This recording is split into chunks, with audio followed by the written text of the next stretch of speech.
الحمد لوليه والصلاة والسلام على نبيه وعلى آله وأصحابه المتأدبين بآدابه أما بعد فأعوذ بالله من الشيطان الرجيم بسم الله الرحمن الرحيم فقل تعالوا ندعو أبناءنا وأبناءكم ونساءنا ونساءكم وأنفسنا وأنفسكم ثم نبتهل فنجعل لعنة الله على الكاذبين صدق الله مولانا العظيم وبلغنا رسوله النبي الكريم الأمين۔ معزز ناظرین کرام، آج ہمیں ویڈیو بنانے کی ضرورت اس لیے پیش آئی کہ اہل سنت و جماعت کے عقیدے پر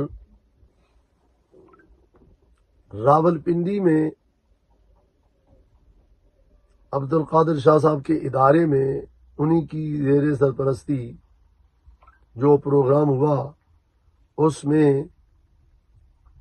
دن دہاڑے اہل سنت و جماعت کے عقیدے پر ڈاکہ ڈالا۔ حضور قبلہ شاہ صاحب میرے پیر و مرشد حضور سیدنا پیر علی جنید الحق صاحب جو خود فاضل جلیل ہیں دامت برکاتہم العالیہ، ان کی موجودگی میں قبلہ شاہ صاحب آیت مبالہ پڑھ رہے تھے، تو ان کی موجودگی میں قبلہ پیر صاحب کی موجودگی میں اسی آیت مبالہ کے اندر میں نے یہ بیان کیا تھا کہیں کھڑے ہو کر کہ حضور انفسنا سے کیا مراد ہے، انفسنا سے کیا مراد ہے۔ شاہ صاحب مولوی برخوردار ملتانی نے لکھا ہے کہ مفسرین کا اجماع ہے کہ انفسنا سے مراد محمد مصطفیٰ ہیں اور علی المرتضیٰ ہیں۔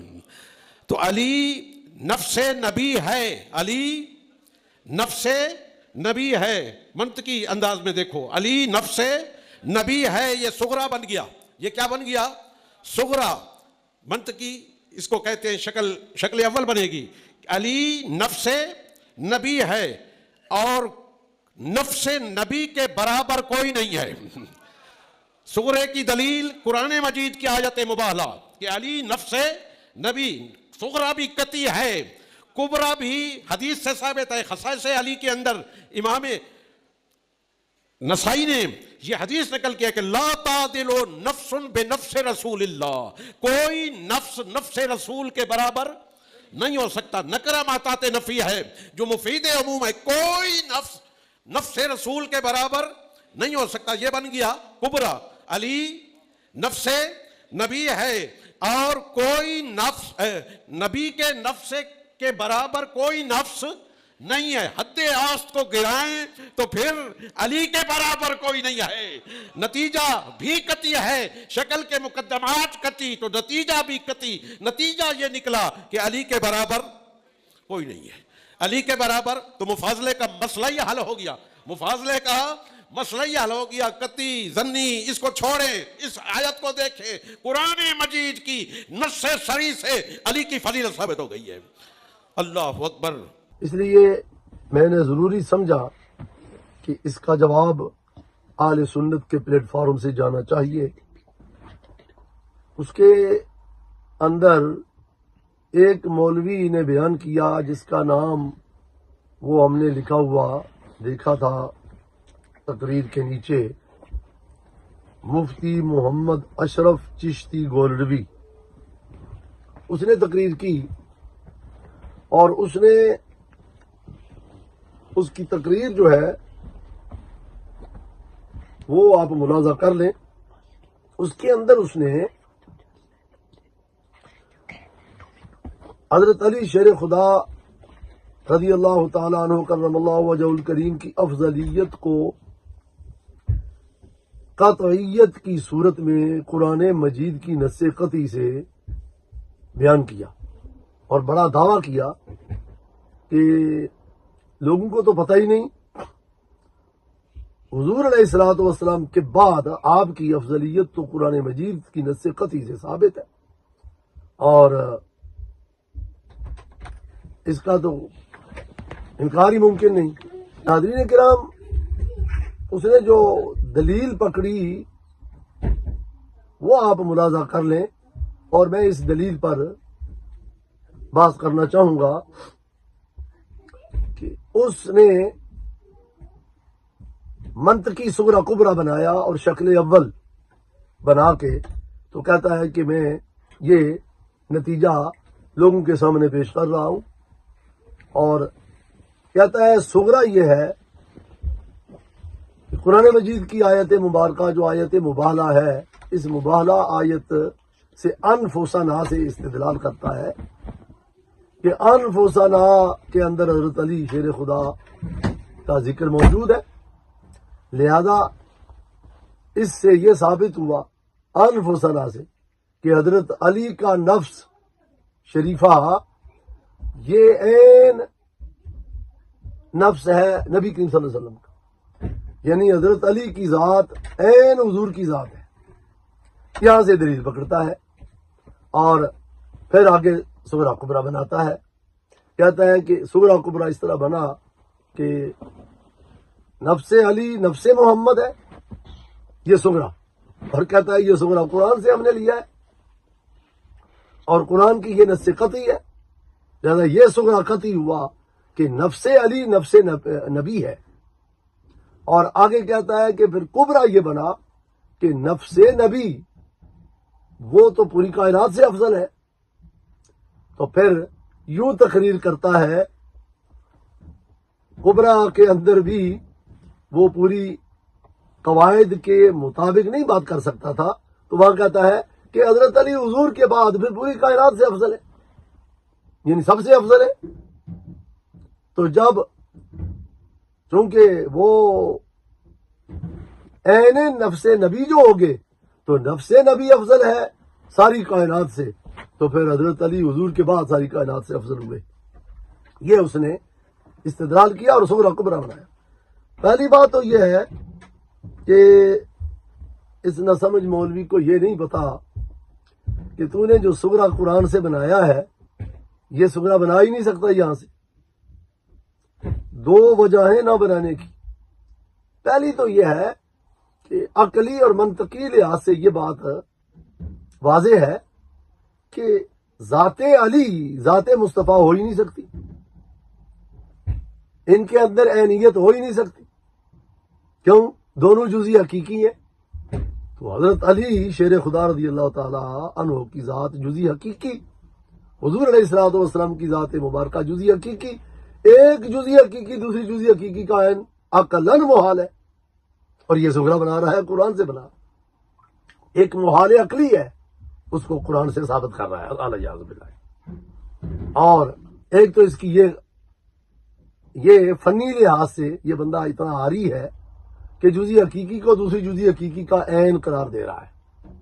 یہ بات میں بتاتا چلوں، اس عینیت کا قول شیعہ نے بھی نہیں کیا، شیعہ بھی ڈرتا ہے، کانپ جاتا ہے، اس کی ٹانگیں کانپ جاتی ہیں کہ یہ ہو ہی نہیں سکتا، یہ تو محال عقلی ہے۔ شیعہ بھی عین نفس نبی کا قول نہیں کرتا، وہ کیا کرتا ہے میں بتاتا ہوں، یہ شیعہ سے آگے جا کے بات کر رہا ہے اور ایک عقلاً محال چیز ہے اس کا قول کر رہا ہے، ہو ہی نہیں سکتا۔ اچھا، دوسری بات یہ ہے کہ جو صغرا کبرا ہوتے ہیں شکل اول کے، اس کو پتہ ہونا چاہیے کہ یہ قیاس مرکب جو ہوتا ہے تو قضایا کن قضایا سے ہوتا ہے؟ قیاس کے مقدمات قضایا ہوتے ہیں، اور وہ کون سے قضایا؟ نفس علی نفس نبی ہے، یہ قضیہ کون سا ہے؟ یہ قضیہ شخصیہ ہے، یہ تو چونکہ اس کا موضوع جزئی حقیقی ہے، اور قیاس جن مقدمات سے مرکب ہوتا ہے وہ مقدمات جن قضایا سے بنتے ہیں وہ قضایا محصورہ ہوتے ہیں، اور قضایا محصورہ کے اندر کیا ہوتا ہے؟ موضوع کلی ہوتا ہے، اور کلی کے افراد کی کمیت کا بیان ہوتا ہے کلیت اور بعضیت کے لحاظ سے۔ تو پھر یہ قضیہ جو صغرا اس نے بنایا یہ اصولاً تو بنا ہی نہیں سکتا، قضایا محصورہ میں سے ہے ہی نہیں۔ دو وجہ۔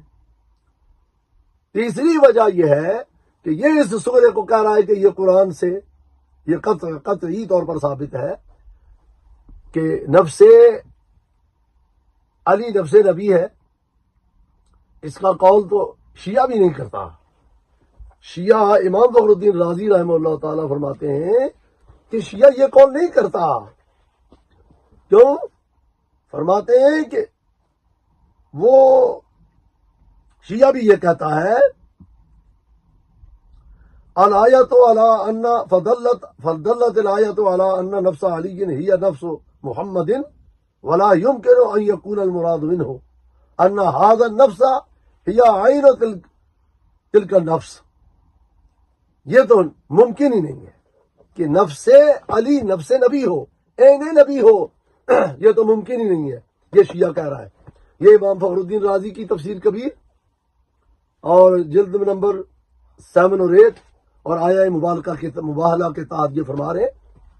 یہ شیعہ کا عقیدہ نہیں، یہ شیعہ سے آگے بڑھ کے کوئی اور بنا ہے. شیعہ یہ نہیں قول کرتا، کیونکہ عینیت کا قول کر کے کدھر جائے گا، عقلاً محال ہے. تو پھر وہ اس سے نیچے آتا ہے، میں ادھر جاتا ہوں. اب رہی یہ بات کہ قرآن سے تو یہ ثابت نہیں، عینیت تو سوال ہی نہیں پیدا ہوتا. کہاں ہے قرآن میں؟ یہاں تو انفسنا سے چلو یہ مانا جائے تو دو ذوات کو تعبیر کیا گیا ہے. ایک علم مطبوع ہے متکلم، اور جو غیر ہے وہ تابع ہے، اگر یہ اس میں لیا جائے. لیکن میں اس پر میں ایک تفسیر کا حوالہ پیش کرتا ہوں کہ حضرت علی انفسنا کے اندر شامل نہیں ہے. یہ میرے پاس تفسیر ہے سید السادات فاطمی سید امام اہل سنت حضرت عمدۃ المفسرین، بلکہ انہیں خاتم المفسرین کہا جاتا ہے، حضرت علامہ سید محمود آلوسی بغدادی. یہ المتوفا 1207 ہجری شریف. ان کی تفسیر روح المعانی ہے، مارکۃ الآراء تفسیر. اس میں فرماتے ہیں کہ واستدل بها الشیعة على اولویت علی کرم اللہ وجہہ الکریم بالخلافت بعد رسول اللہ صلی اللہ علیہ وسلم بناء على روایت مجیء علی کرم اللہ وجہہ مع رسول اللہ صلی اللہ علیہ وسلم ووجہ ان المراد حینئذ بأبنائنا الحسن والحسین وبنسائنا فاطمہ وبأنفسنا الامیر وإذا صار نفس الرسول وإذا صار نفس الرسول وظاهر أن المعنى الحقيقي مستحيل تعين أن يكون المراد المساواة ومن كان مساويا للنبي صلى الله عليه وسلم فهو أفضل وأولى بالتصرف من غيره إلى آخر. علامہ سید محمود آلوسی بغدادی رحمہ اللہ تعالی فرماتے ہیں کہ شیعہ اس مقام سے استدلال کرتا ہے انفسنا سے کہ حضرت علی اولا بالخلافت تھے، اور حضور علیہ الصلوۃ والسلام کے ساتھ چونکہ آپ مبالغہ کی صورت میں آپ وہاں حاضر ہوئے حضور کے ساتھ، تو اب نا سے مراد امام حسن و حسین ہے، نسانا سے مراد فاطمہ زہرا رضی اللہ تعالیٰ عنہ ہے، اور انفسنا سے مراد حضرت علی شیر خدا ہے. تو پھر یہ حضرت علی کا استدلال یہاں سے ان کی اولویت بالخلافت پر کر رہا ہے، اور پھر ان کی افضلیت پر بھی کہ یہ پھر وہی افضل ہے جو اولا بالخلافت ہے. یہ تو ہے شیعہ کا استدلال. وَأُجِيبَ عَنْ ذَلِكَ إِمَّا أَوَّلًا. آپ فرماتے ہیں کہ اس کا جواب اہل سنت نے دیا ہے. پہلا جواب وَبِأَنَّا لَا نُسَلِّمُ أَنَّ الْمُرَادَ بِأَنفُسِنَا الْأَمِيرُ بل المراد نفسه الشریفہ صلی اللہ علیہ وسلم وَيُجْعَلُ الْأَمِيرُ دَاخِلًا فِي الْأَبْنَاءِ وَفِي الْعُرْفِ يُعَدُّ الْخَطَنُ ابْنًا مِنْ غَيْرِ رَيْبَةٍ. یہ مولوی صاحب کو ہم بتا رہے ہیں، اسے پڑھا رہے ہیں کہ دیکھو ہمارے علامہ سید محمود آلوسی بغدادی فرماتے ہیں کہ شیعہ تو استدلال کرتا ہے کہ حضرت علی اس لیے اولا بالخلافت اور افضل ہیں کہ ابنانا سے مراد امام حسن اور حسین، اور نسانا سے حضرت خاتون جنت، اور انفسنا سے حضرت علی شیر خدا. تو پھر یہ نفس رسول ہو گیا، اور ظاہر ہے حقیقی نفس رسول تو ہو نہیں سکتے، تو پھر مانا ہے مساوات کہ وہ حضور کے برابر ہو گئے. اچھا، لہذا وہی افضل ہے، وہی اولا بالتصرف ہے، اولا بالخلافت ہے. علامہ سید محمود آلوسی بغدادی فرماتے ہیں کہ اہل سنت اس کا جواب یہ دیتے ہیں ہم مانتے ہی نہیں ہیں کہ انفسنا سے مراد حضرت علی شیر خدا ہیں، نہیں، بلکہ اس سے مراد صرف نبی کریم صلی اللہ علیہ وسلم کی ذات مبارکہ ہے۔ مولوی صاحب اور حضرت علی شیر خدا کو کہاں داخل کیا آیت میں؟ فرماتے ہیں حضرت علی شیر خدا ابنا کے اندر داخل ہے، جہاں امام حسن اور حسین داخل ہے وہاں حضرت علی شیر خدا داخل ہے۔ اور عرف کے اندر یہ دلیل بھی دے دی، عرف میں اپنے داماد کو بیٹا کہتے ہیں اور بیٹوں کے اندر شمار کیا جاتا ہے، اور یہ ہوتا بھی ویسے بھی بیٹا ہوتا ہے یہ، تو اس میں تو کوئی شک و شبہ نہیں۔ یہ ہمارے علامہ سید محمود آلوسی بغدادی رضی اللہ تعالی عنہ نے تفسیر اہل سنت کی بیان فرما دی، جس سے اس کا صغرا تو اس کا سوال ہی نہیں پیدا ہوتا کہ وہ قرآن سے جو اس نے صغرا بنایا، کہیں وجوہ سے یہ صغرا بننا باطل ہے، بن ہی نہیں سکتا ہے۔ اور پھر ایک اور بات یہاں میں ذکر کر دوں، وہ یہ کہ جو بندہ حضرت علی شیر خدا کو یہ کہے کہ وہ عین نبی ہے، ذات علی ذات نبی ہے، ذات نبی کا عین ہے، تو یہ کفر ہے صراحتاً۔ اس کی وجہ یہ ہے کہ امام فخر الدین رازی رحمہ اللہ تعالیٰ بھی فرما رہے ہیں کہ شیعہ جب عین نفس علی کو عین نفس نبی کہنے سے گھبراتا ہے نا، تو پھر شیعہ اس سے ذرا نیچے آتا ہے اور شیعہ کہتا ہے کہ فالمراد ان هذه النفس مثل تلك النفس وذلك يقتضي الاستواء في جميع الوجوه۔ فرماتے ہیں کہ پھر شیعہ کہتا ہے کہ حضرت علی کی ذات حضور کی مثل ہے، اور پھر ان پر پھر اعتراضات ہو جاتے ہیں، مثل تو پھر حضور نبی بھی ہیں، تمام صفات میں مماثلت ہوتی ہے نا، تو وہ تو حضرت حضور نبی ہیں، کیا یہ نبی ہیں؟ اس کا قول کوئی شیعہ نہیں کرتا۔ اچھا خاتم النبیین ہے حضور، پھر اس میں بھی شریک، تو ان تمام سے پھر وہ تخصیص کرتے چلے جاتے ہیں، کہتے ہیں کہ حضور تو حضرت علی سے افضل ہیں، اجماع ہے، اور حضرت علی نبی بھی نہیں ہے، اور پھر حضرت علی حضور کے برابر بھی نہیں ہے، لیکن مطلب پھر یہ ہوا نبوت کو نکال دو، اور پھر یہ ہوا کہ حضرت علی باقی تمام انبیاء سے افضل ہو گئے۔ یہ شیعہ کا عقیدہ اس کے اندر ذکر کیا جا رہا ہے، اور اس کے اندر مطلب یہ ہے کہ مزید بھی تخصیص کی جائے تو وہ کریں، تو ان کا اپنا مدعا تو ثابت نہیں ہوتا۔ تو کہتے ہیں کہ وَأَمَّا سَائِرُ الشِّيَّعِ فَقَدْ كَانُوا قَدِيمًا وَحَدِيثًا يَسْتَدِلُّونَ بِهَذِهِ الْآيَةِ عَلَىٰ أَنَّ عَلِيًّا رَضِيَ اللَّهُ تعالیٰ عنہ مثل نفس محمد صلی اللہ علیہ وسلم الا فيما خصه الدلیل۔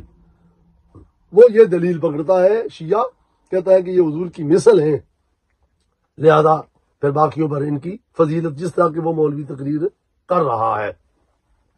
تو مطلب یہ ہے کہ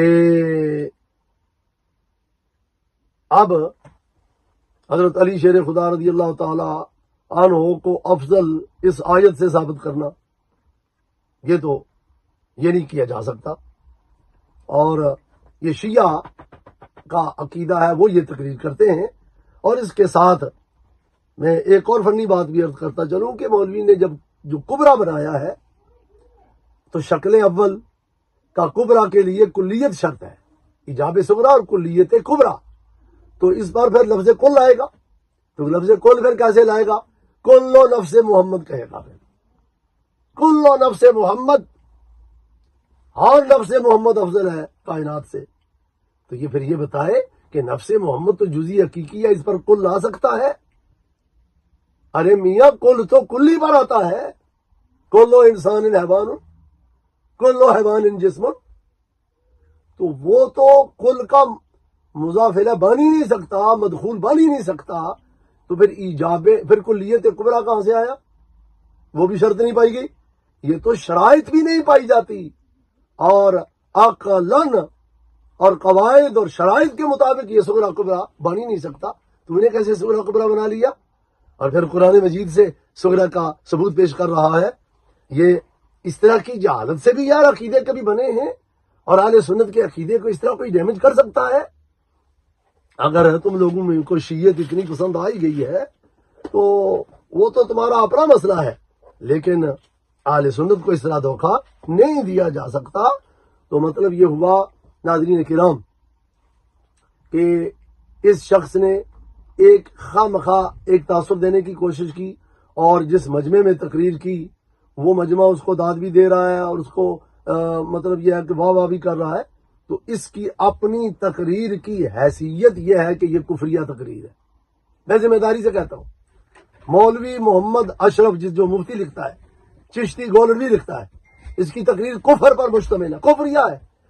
خود اس پر توبہ لازم، تجدید ایمان، تجدید نکاح لازم اگر سنی بن کے رہنا چاہتا ہے، تو اگر ہے دوسرے گروپ کا تو جائے، وہ تو پھر ان کے مسائل ہی علیحدہ ہیں، اور جو حاضرین ہیں ان پر بھی توبہ لازم ہے اور تجدید ایمان اور تجدید نکاح ان پر بھی لازم ہے۔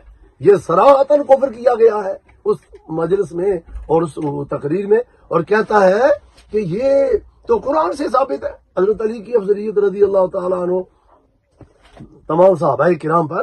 اب مسئلہ یہ ہے، میں اس مقام پر ایک بات عرض کرنا چاہوں گا کہ وہ آستانے جن آستانوں سے وابستہ مولوی حضرات اپنی نسبتیں ظاہر کر کے اہل سنت کے عقائد کے خلاف ضربے لگا رہے ہیں، ان آستانوں کو خبر رکھنی چاہیے کہ یہ کتنی بڑی خطرناک باتیں کر رہے ہیں اور خطرناک کام کر رہے ہیں۔ اس سے ان آستانوں کو اپنا دامن صاف کرنا بہت ضروری ہے، اور وہ ایسے لوگوں سے ان کی برات ضروری ہے اور ایسے لوگوں کی تردید ضروری ہے۔ اب وہ مولوی اشرف چشتی گولڑوی کہتا ہے کہ اس مقام پر تو حضور اعلیٰ حضرت گولڑوی، حضرت پیر مہر علی شاہ صاحب رحمہ اللہ تعالی، ہم اہل سنت کے نزدیک مجدد دین و ملت ہیں، اہل سنت کے پیشوا ہیں، قابلین میں ہیں، تو ان کا عقیدہ قرار دے رہا ہے۔ یہ ناظرین پوری توجہ رکھیں، ان کا عقیدہ قرار دے رہا ہے کہ جس میں وہ بتا رہا ہے یہی عقیدہ ہے۔ حضرت پیر مہر علی شاہ صاحب رحمہ اللہ تعالیٰ کا کہتا ہے کہ ان محفلوں میں ان کے عقیدے بیان ہوتے ہیں، جی ان کا پرچار ہوتا ہے۔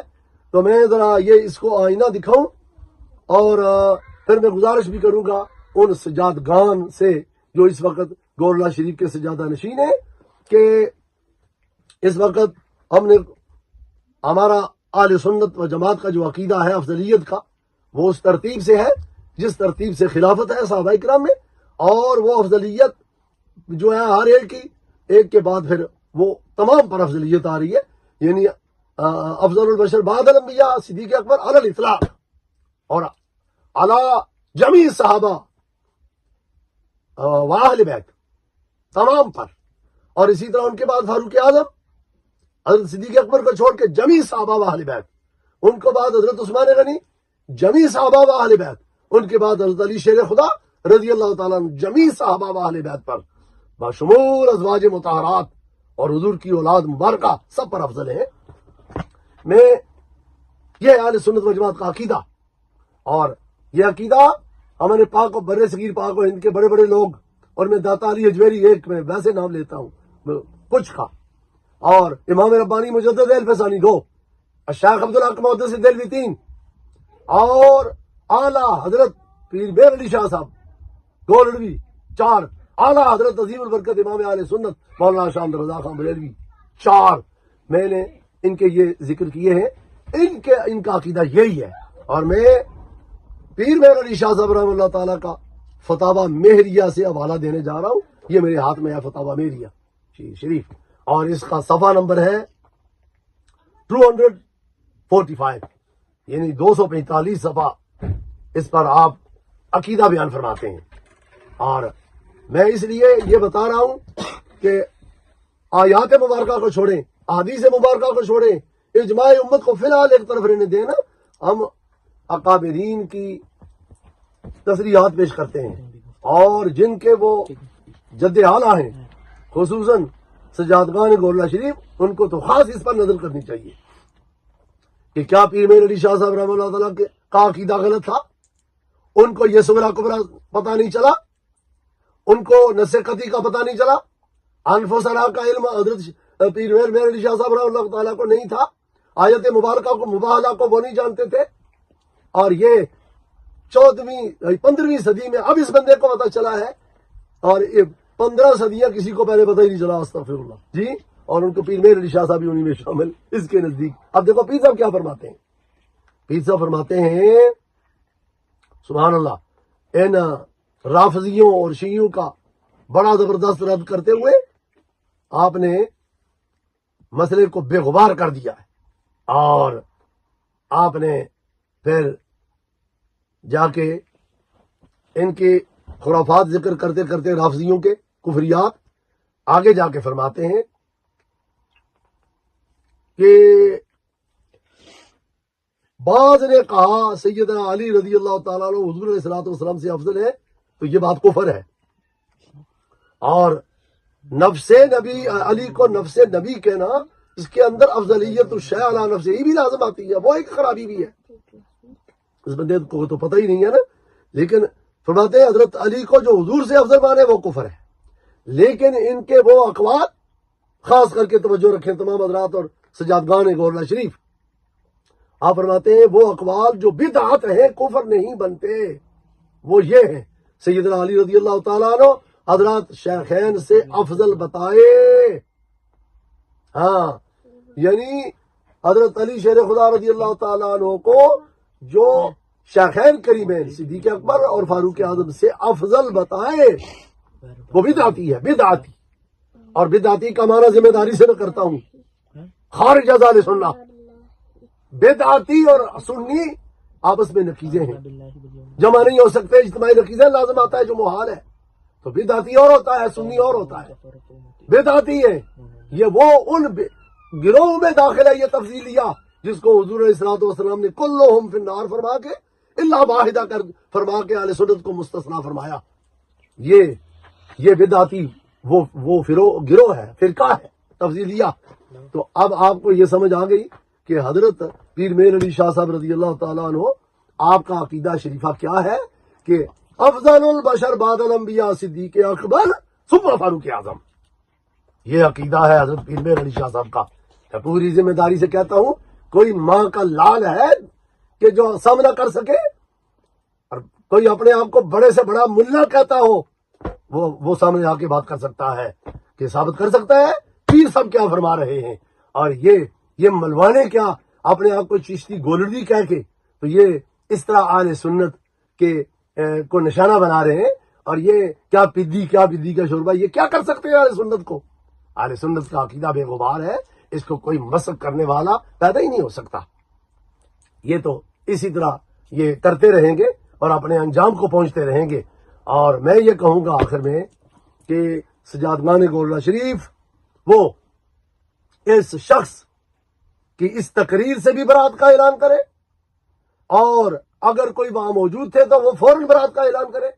اور وہ اس شخص کی جو نسبت ہے گولڑوی اس کا بھی خاتمہ کریں کہ ایسے لوگ ہماری طرف منسوب نہ ہوں. کیونکہ حضور پیر میر علی شاہ صاحب رحمہ اللہ تعالیٰ کا عقیدہ شریفہ یہ نہیں ہے. وہ یہ ہے جو ہم نے فتاوی میڈیا سے بیان کر دیا ہے. اور حضور پیر میر علی شاہ صاحب رحمہ اللہ تعالیٰ اہل سنت کے خلاف کیسے جا سکتے ہیں. محال محال یہ ہو ہی نہیں سکتا. ناظرین کرام ہم اس پر ختم کر رہے ہیں اور علماء کرام مشائخ اعظام اہل سنت کے عوام سب کو آگاہ کرتے ہیں کہ وہ ان چیزوں سے آگاہ رہیں اور اپنے عقیدے کو محفوظ رکھیں. وما علینا الا البلاغ المبین وآخر دعوانا ان الحمد للہ رب العالمین.